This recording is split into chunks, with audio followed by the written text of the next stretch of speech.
예, 사도행전 강해 56회차입니다. 오늘은 사도행전 17장 1절로 9절의 말씀을 갖고 전복이라는 제목을 함께 나누기를 원합니다. 부제목은 다른 임금 예수라 하는 이가. 사전에서 전복이라는 단어를 검색하면 두 개의 단어가 나오는데요. 하나는 전복과에 속한 조개입니다. 전복죽, 전복 삼계탕 등의 재료로 사용되기도 하고요. 싱싱하게 살아있는 것은 그냥 회를 이렇게 쳐서 먹기도 하죠. 아주 비싼 조개입니다. 또 다른 전복은 한자어로 넘어질 전자에 뒤집힐 복, 그렇게 해서 전복입니다. 이 또 다른 전복의 사전적 의미는 두 가지 갖고 있는데요. 하나는 자동차나 배, 기차 따위가 뒤집혀 엎어짐, 뒤집혀서 엎어졌다는 거죠. 뭐가요? 자동차가, 또 기차가, 또 배가. 또 두 번째 뜻은 이런 거 갖고 있습니다. 정권이나 체제 따위를 무너지게 함. 정권을 무너지게 하고 체제를 무너뜨리게 하는 것. 이것이 전복이다. 우리는 거의 매일 뉴스를 통해서 이 전복에 관한 소식을 듣습니다. 계절에 따라서 어떨 때는 이제 빗길, 또 어떨 때는 눈길, 또 그 밖에 여러 이유로 인해서 차량들이 전복되는 그런 교통사고에 대한 뉴스가 나오죠.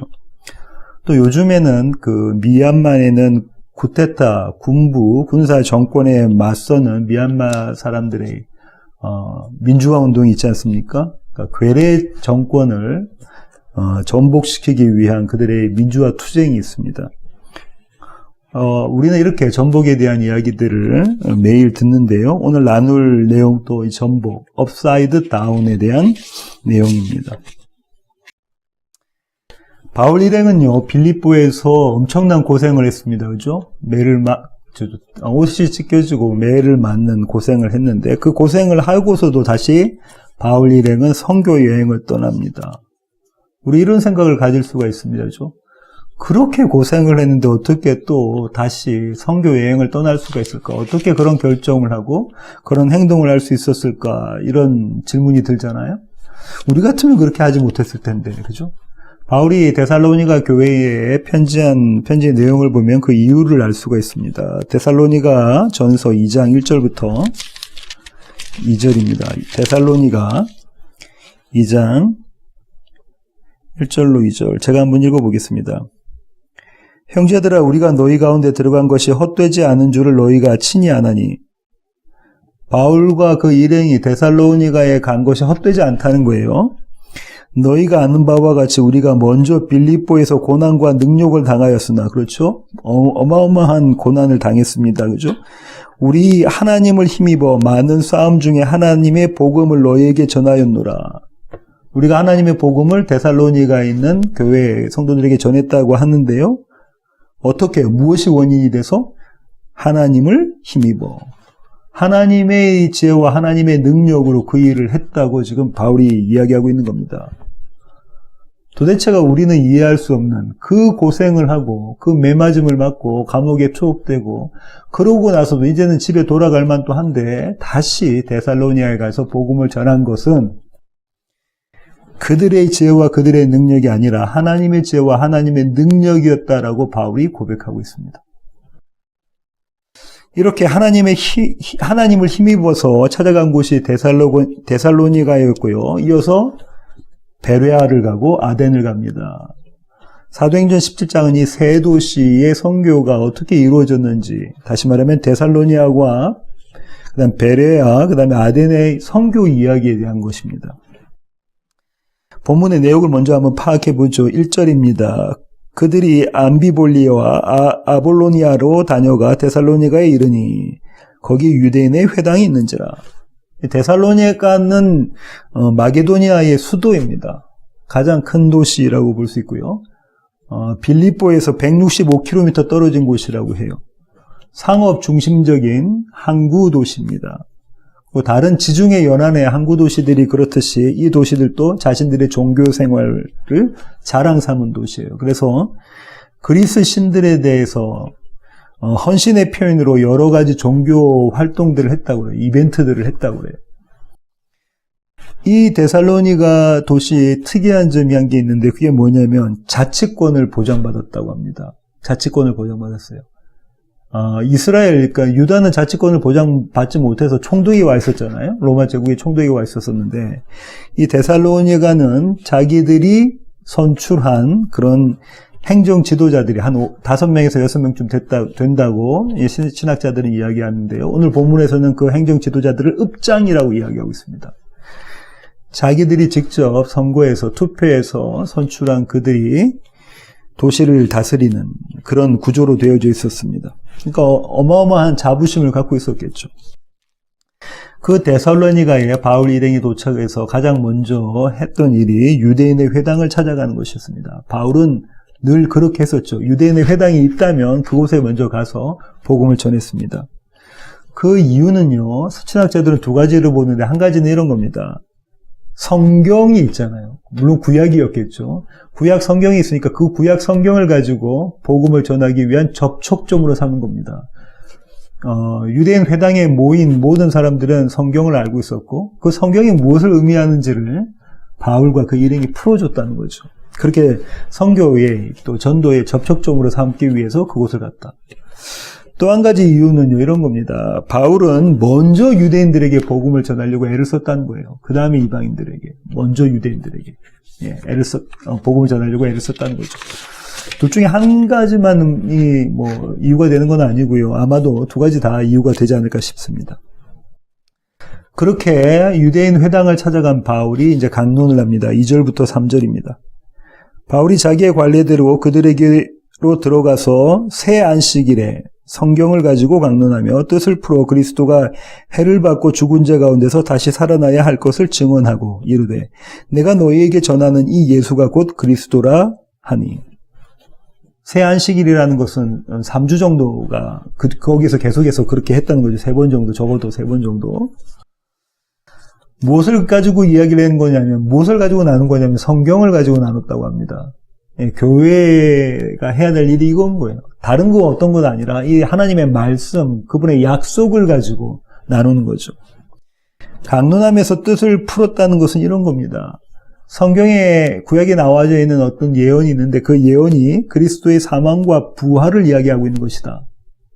아마도 메시아에 대한 기록된 성경을 구약에서 아마 그 회당에서 나누었던 거 봐요. 그래서 바울이 그 구절은 이것에 관한 것이다. 다시 말하면 그리스도의 사망과 부활에 관한 것이다 라고 그 뜻을 풀이해 줍니다. 그리고 마지막 도장을 찍는데요. 어떤 도장을 찍느냐면 그들이 이렇게 궁금했을 거 아니에요. 그러면 그 그리스도가 누구냐라는 거죠. 다윗의 자손으로 오시는, 아브라함의 후손과 다윗의 자손으로 오시는 그 그리스도, 유대인의 왕으로 오시는 분이 누구냐? 그분이 바로 나사렛 예수다. 나사렛 목수의 아들 예수다. 이렇게 선언하는 거죠. 선포하는 겁니다. 이것이 복음입니다. 이 복음을 바울과 그 일행이 그 회당에서 전하자 반응이 나타나는데요. 그 반응은 두 그룹으로 나누어집니다. 4절부터 5절 한번 읽어볼까요? 그 중에 어떤 사람 곧 경건한 헬라인의 큰 무리와 적지 않은 귀부인도 권함을 받고 바울과 실라를 따르나 그러나 유대인들은 시기하여 저자의 어떤 불량한 사람들을 데리고 떼를 지어 성을 소동하게 하여 야손의 집에 침입하여 그들을 백성에게 끌어내려고 찾았으나. 두 그룹으로 나눠지는데 첫 번째 그룹은요, 그 중에 어떤 사람은 이라는 그룹입니다. 그 그룹은 예수 그리스도를 믿게 된 자들이죠. 예수님을 믿는 그리스도인으로, 그렇게 예수님을 믿게 된 자들입니다. 그들을 경건한 헬라인의 큰 무리가 있었고요. 그들 안에는 또 적지 않은 귀분인들도 있었습니다. 이방인들이었다는 거죠. 이방인들이었습니다. 그들은 어떻게 했냐면 바울과 실라를 따랐다고 누가가 기록하고 있습니다. 이 바울과 실라를 따랐다는 부분은 바울과 실라의 제자가 됐다는 이야기가 아니라 회당에서 더 이상 복음을 전할 수가 없게 된 것이다라고 신학자들은 추정합니다. 그래서 그들이 회당에 있는 것이 아니라 이제는 회당 밖으로 나와서 바울과 실라를 따랐다는 것이고 아마도 야손의 집에, 이후에 나올 야손의 집에 모였을 것으로 신학자들이 추정합니다. 데살로니가에서 이런 모습을 바울은 그의 편지에서 자세히 기록하고 있는데요. 데살로니가 전서 1장 9절부터 10절 한번 보실까요? 데살로니가 전서 1장 9절로 10절입니다. 찾으셨으면 제가 한번 읽어보겠습니다. 그들이 우리에 대하여 스스로 말하기를 우리가 어떻게 너희 가운데 들어갔는지와 너희가 어떻게 우상을 버리고 하나님께로 돌아와서 살아계시고 참되신 하나님을 섬기는지와 또 죽은 자들 가운데서 다시 살리신 그의 아들이 하늘로부터 강림하실 것을 너희가 어떻게 기다리는지를 말하니 이는 장래의 노하심에서 우리를 건지시는 예수시니라. 우리가 어떤 고생을 하고 빌립보에서부터 나와서 우리가 어떻게 데살로니가 가서 그리고 어떻게 복음을 전했는지 너희들이 다 잘 알지 않느냐. 너희가 그 복음을 받아서 예수 그리스도의 제자가 되지 않았느냐. 그러면서 사도행전에서는 기록되지 않은 한 구절이 더 기록되어 있는데 그것이 뭐냐면 성도의 소망에 대한 것을 바울이 기록하고 있죠. 예수 그리스도의 오심, 다시 오심, 재림을 기다리고 있는 자들이 교회라고 이야기하고 있습니다. 이런 한 그룹이 있고요. 바울이 또 회당에서 복음을 전했을 때 그리스도가 곧 나사렛 예수다 이런 복음을 전했을 때 또 다른 반응이 나타나는데요. 그 반응이 뭐냐면 그러나 유대인들은입니다. 그러나 유대인들은 다시 말하면 예수 그리스도를 믿지 않는 사람 이렇게 대조가 되고 있는 거예요. 그 중에 어떤 사람은과 그러나 유대인들은 신학자들은 당시 현지에 있는 유대인들이 어떤 모습이었는가를 설명하고 있는데요. 이런 모습이었다고 해요. 유대인의 정체성을 그들은 갖고 있었어요. 유대인의 정체성, 아이덴티티를 가지고 있었고 종교적 특징을 유지하고 있었다고 해요.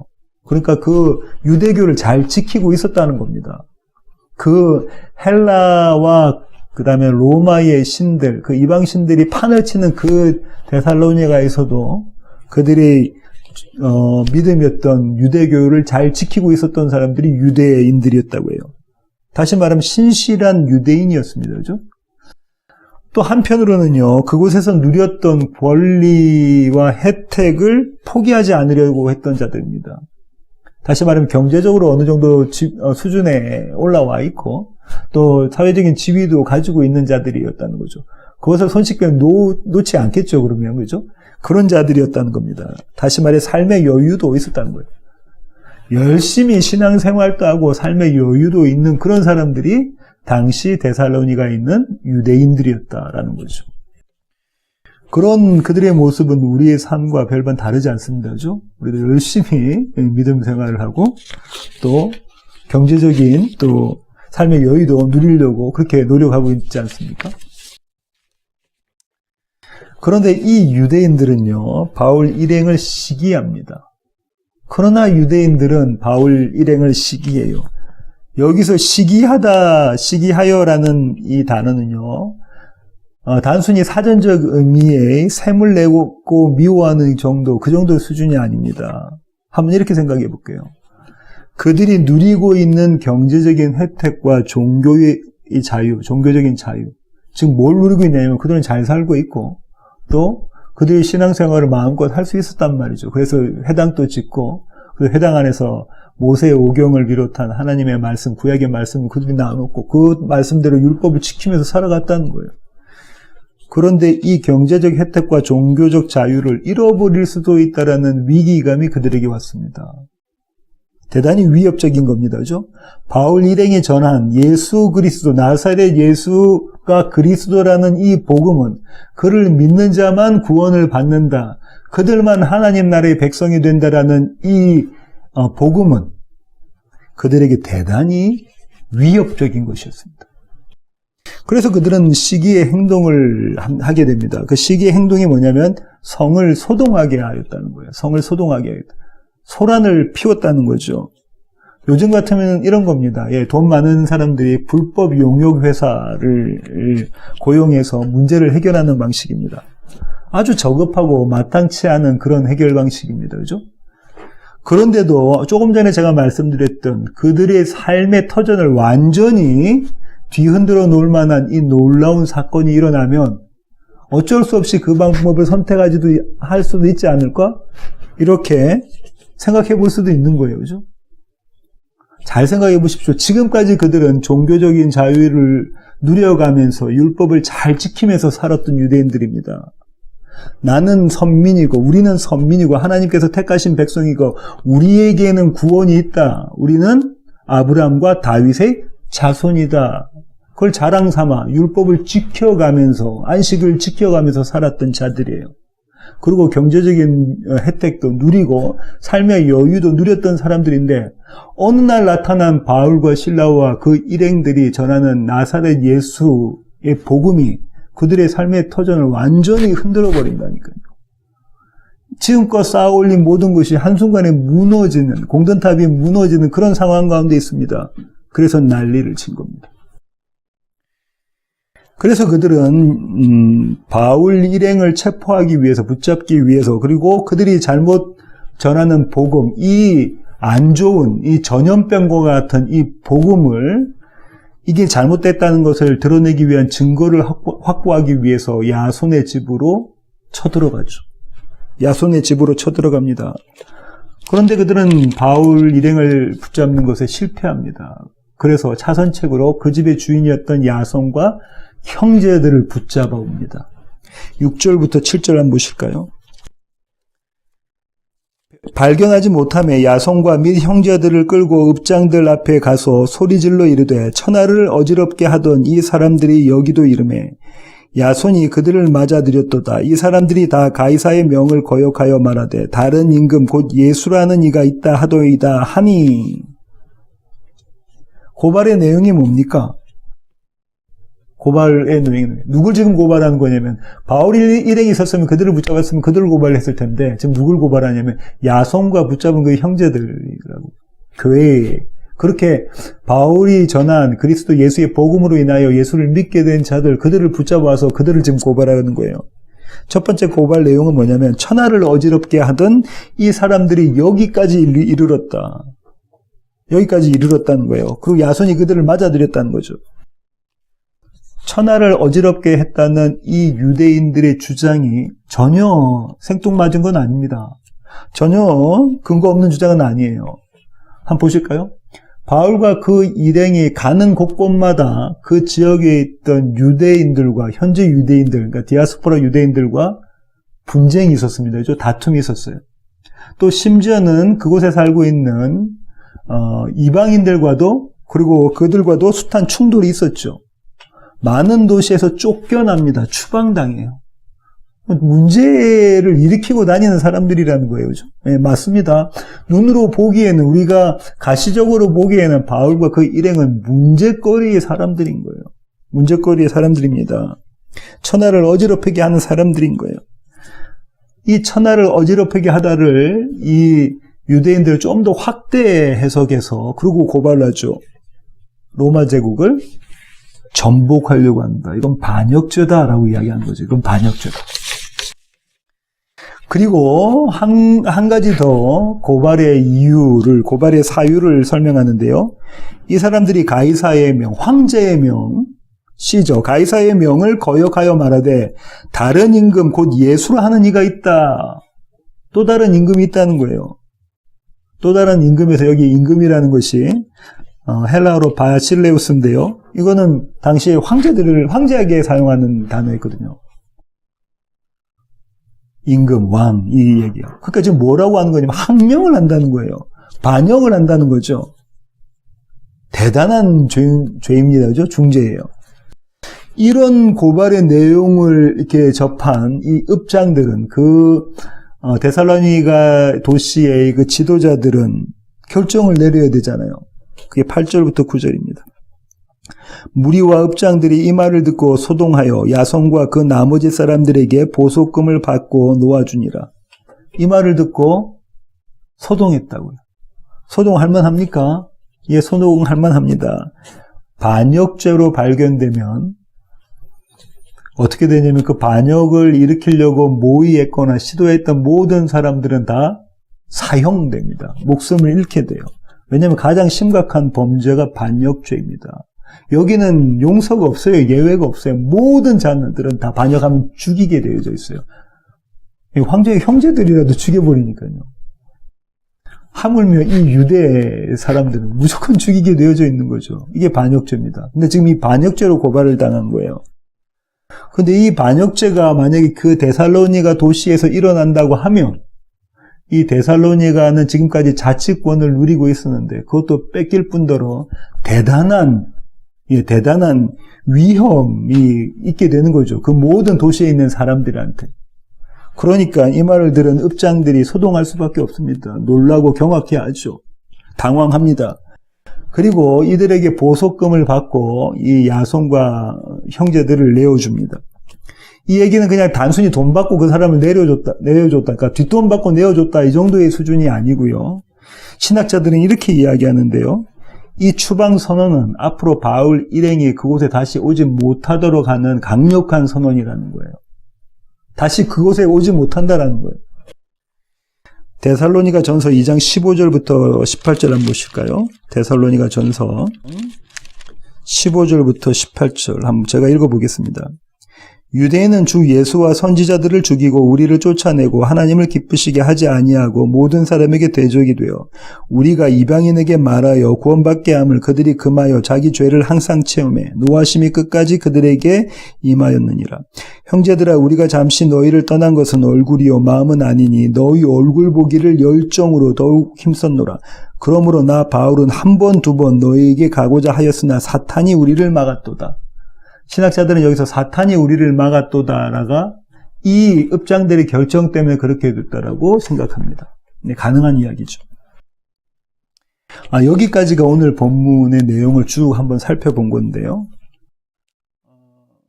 이 야손이과 또 다른 형제들이 받았던 이 죄목, 고발의 내용은요, 사실상은 바울과 바울의 일행들에게 해당되는 죄목이었죠. 그렇습니다. 그런데요, 그 죄목이 첫 번째 게 뭐였냐면요, 천하를 어지럽게 하는 것이라고 했어요. 천하를 어지럽게 하는 것. 문자적으로 이 천하를 어지럽게 하는 것은 영어로 말하면 upside down입니다. 우리는 천하를 어지럽게 하는 것 이렇게 표현됐지만 헬라어로 문자를 보면 upside down이에요. 다시 말하면 전복입니다. 오늘 설교 제목이 전복, 뒤집어 엎는 것. 뒤집어 엎는 것. 이 사람들은 뒤집어 엎는 사람들이야. 이 사람들은 이 세상의 기초를, 이 세상의 모든 것을 뒤집어 엎는 사람들이야. 이렇게 이야기하고 있는 겁니다. 유대인들은 바울 일행을 뒤집어 엎는 자들로 평가하면서요, 다시 말하면 뭡니까? 위아래가 바뀐 자들이죠. 앞뒤가 바뀐 자들입니다. 세상의 세계관과 가치관과는 정반대로 살아가는 자들이 이들이라는 거예요. 다시 말하면 나의 생각과 내가 바라는 대로 우리 모두가 이 사회가 이 세상이 생각하는 대로 그렇게 살아가는 자들이 아닌 자들, 우리와는 다른 자들이라는 거예요. 우리와는 구별된 자들이라는 거예요. 그 이유를요, 바울은 이렇게 밝힙니다. 빌립보서 3장 19절부터 20절 상반절입니다. 빌립보서 3장 19절부터 20절 상반절. 찾으셨으면 제가 한번 읽어보겠습니다. 그들의 마침은 멸망이요 그들의 신은 배요 그 영광은 그들의 부끄러움에 있고 땅의 일을 생각하는 자라.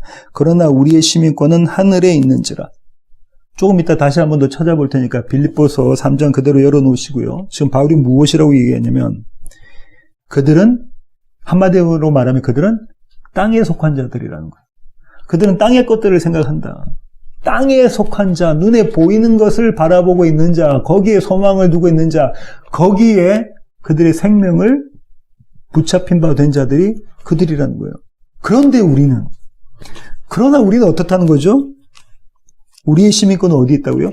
하늘에 있는 자. 우리는 하늘에 속한 자라는 거예요. 우리의 소망은 하늘이다라는 걸 지금 이야기하고 있는 겁니다. 완전히 다르다라는 거예요. 완전히 다르다. 바울이 지금 그 이야기를 하고 있습니다. 근데 세상 사람들이 그렇게 보고 있나요? 세상 사람들이 그렇게 보고 있다니까요. 그들은 업사이드 다운된, 전복된 자들이다. 그들의 삶을 보니까 이미 전복된 자들이다. 우리와는 전혀 다른 자들이라고 세상도 보고 있다는 거예요. 바울도 그렇게 이야기하고 있고. 자, 그러면요, 교회는 왜 이렇게 전복된 삶을 사는가라는 겁니다. 이런 질문 들잖아요. 왜 세상이 보기에, 또 우리 스스로가 생각하기에 왜 이렇게 앞뒤가 바뀌어졌고 위아래가 바뀌어진 이 거꾸로 된 삶을 살아가고 있는가? 교회는 왜, 성도들은 왜 그런 삶을 살아가고 있는가라는 겁니다. 오늘 본문에서 거기에 대한 대답을 주는데 그게 뭐냐면, 그들에게는 다른 임금, 곧 예수라 하는 이가 있기 때문이라는 거예요. 그들에게는 다른 임금이 있었다는 거예요. 그들에게는 다른 왕, 다른 황제가 있었다는 거예요. 그들의 왕은 가이사가 아니라는 거예요.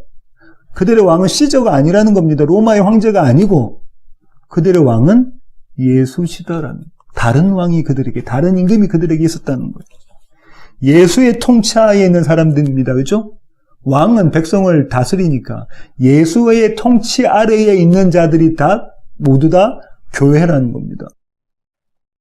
그리고요, 빌립보서 우리가 조금 전에 읽었던 그 구절을 다시 한번 보면은요, 빌립보서 3장 20절 하반절부터 보실까요? 중반절부터. 거기로부터 구원하는 자 곧 예수 그리스도를 기다리노니 그는 만물을 자기에게 복종하게 하실 수 있는 자의 역사로 우리의 낮은 몸을 자기의 영광의 몸의 형체와 같이 변하게 하시리라. 그들에게 무엇이 있다? 소망이 있다. 그들은 기다리는 자라는 거야. 누구를? 예수 그리스도를 기다리는 자. 그분의 다시 오심을 기다리는 자. 그분이 부활하신 몸과 똑같은 부활함의 몸을 입을 그 약속을 기다리고 있는 자들이 그들이라는 거야.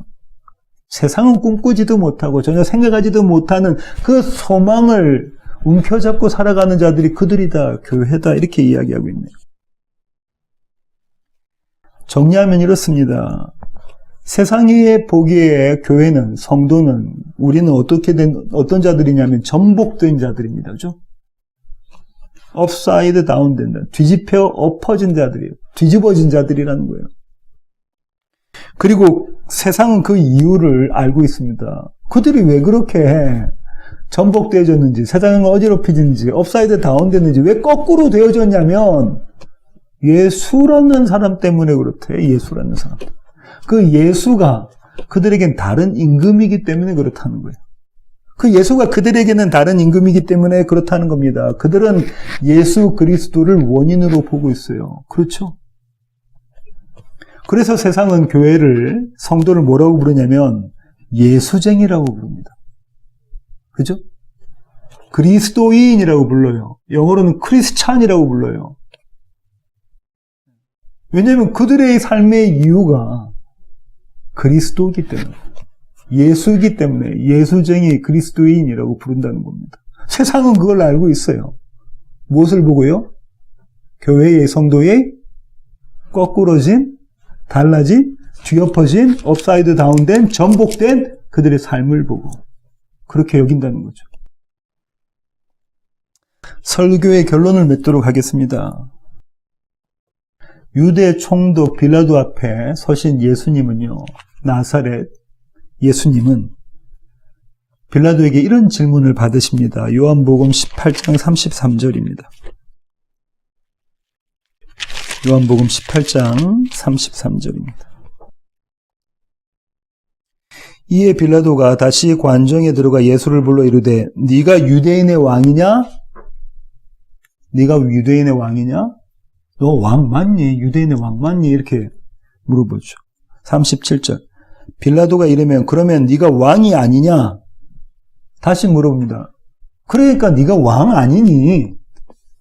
그때 예수님께서 대답하시죠. 같은 32절.